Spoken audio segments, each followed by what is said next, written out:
श्री सीताराम जी महाराज की जय। श्री हनुमान जी महाराज की जय। श्री सद्गुरुदेव भगवान की जय। आप सभी को मेरा हाथ जोड़कर जय श्री राम दंडवत। किन्हीं कारणवश 2 दिन मैं आप सभी की सेवा में उपस्थित नहीं हो सका, इसलिए क्षमा चाहूँगा। प्रसंग था भगवत कथा श्रवण क्यों और कैसे, इस विषय पर चर्चा कर रहे थे। तो इस प्रसंग को लेकर के हम पिछली वीडियो में जहाँ तक पहुँचे उससे आगे आज बढ़ते हैं। याज्ञवल्क्य जी महाराज से भरद्वाज जी ने प्रार्थना की कि हे ऋषिवर, मुझे वो कथा सुनाइए जिससे मेरे हृदय का जो भ्रम है वह दूर हो जाए। जबकि महाराज भरद्वाज जी भी एक प्रकांड विद्वान थे, परंतु उनको मन में कुछ जो शंकाएं थीं, जिज्ञासाएं थीं, उनको लेकर के उन्होंने श्री याज्ञवल्क्य जी महाराज से प्रार्थना की और अपनी कुटिया में उनको आमंत्रित करके उनका आदर सत्कार किया और विनयपूर्वक उनसे प्रार्थना की कि प्रभु, हमें भगवत कथा आप सुनाइए और हमारे मन के संशय को दूर करिए। तो उस समय याज्ञवल्क्य जी ने भरद्वाज जी से कहा, मैं आपको अपनी मति अनुसार कथा सुना रहा हूँ, परंतु आप उसे सादर मन लगाकर सुनिएगा। चौपाई आती है रामायण में, सुनहु तात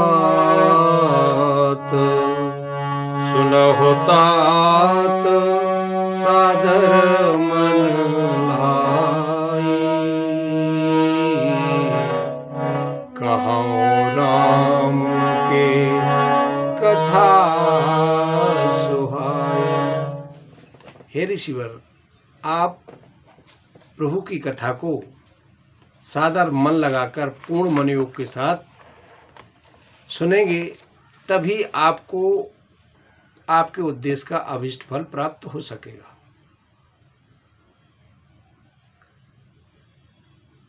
और ये बात सत्य है कि जब हम किसी भी कार्य को पूर्ण मनोयोग से करते हैं तभी उसमें हमें सफलता प्राप्त होती है। कथा सुनने के अपने अपने उद्देश्य हो सकते हैं, अपनी अपनी भावना हो सकती है और अपनी अपनी रुचि हो सकती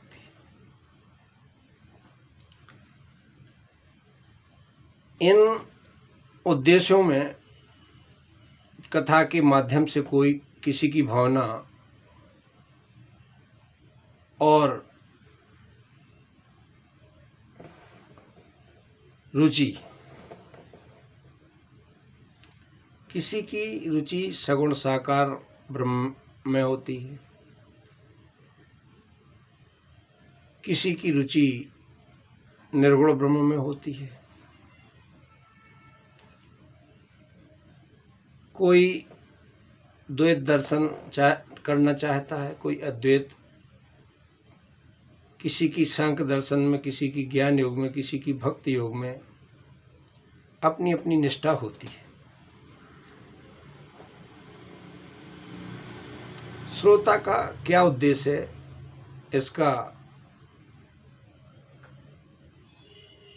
चयन उसे करना है। तो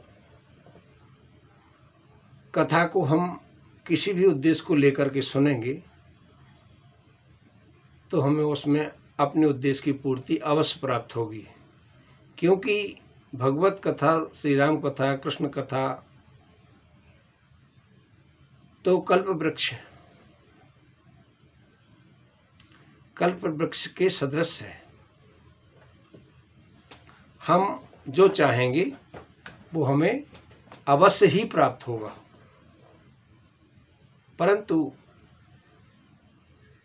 सुनने का भाव, सुनने की विधि और सुनने के ढंग श्रोता के कैसे हैं, ये बात उस पर निर्भर करती है।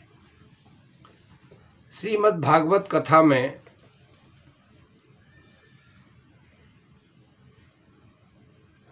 श्रोता का उद्देश्य और उद्देश्य के अनुरूप कथा के श्रवण की पुष्टि होती है।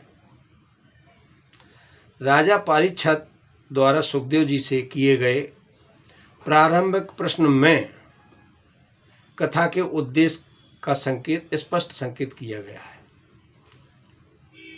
राजा परीक्षित कहते हैं कि जो पुरुष सर्वथा मरणासन्न है उसको क्या करना चाहिए। सुखदेव जी महाराज कहते हैं, अतः पृच्छामि। सुखदेव जी महाराज से उन्होंने प्रश्न किया। श्लोक आता है, अतः पृच्छामि संसिद्धि योगिना परमं गुरुम पुरुष इससे यत् कार्यम म्रियमाणस्य सर्वथाम। वे पुनः आगे भी कहते हैं, कथयस्व महाभाग यथाभम खिलात्मनि कृष्णे निवेश्य निसंग मनस्ते पक्षे कलेवरम। महाभाग सुखदेव जी, आप मुझे ऐसा उपदेश कीजिए कि मैं अपने आसक्ति रहित मन को सर्वात्मा भगवान श्री कृष्ण में तन्मय करके अपना शरीर छोड़ सकूं।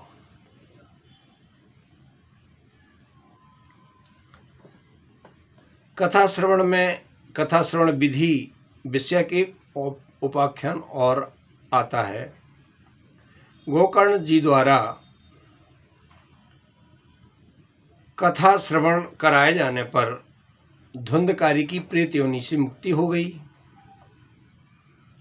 परंतु अन्य श्रोताओं की मुक्ति नहीं हुई। श्री गोकर्ण जी द्वारा भगवान के पार्षदों से पूछने पर उनको उत्तर मिला कि कथा श्रवण में फल भेद है। श्रवण विधि में अंतर होने के कारण यह फल भेद है। पार्षदों ने गोकर्ण जी से भगवत कथा श्रवण विधि के वेदानुसार फल भेद की बात कहकर संक्षिप्त विधि भी बताई है।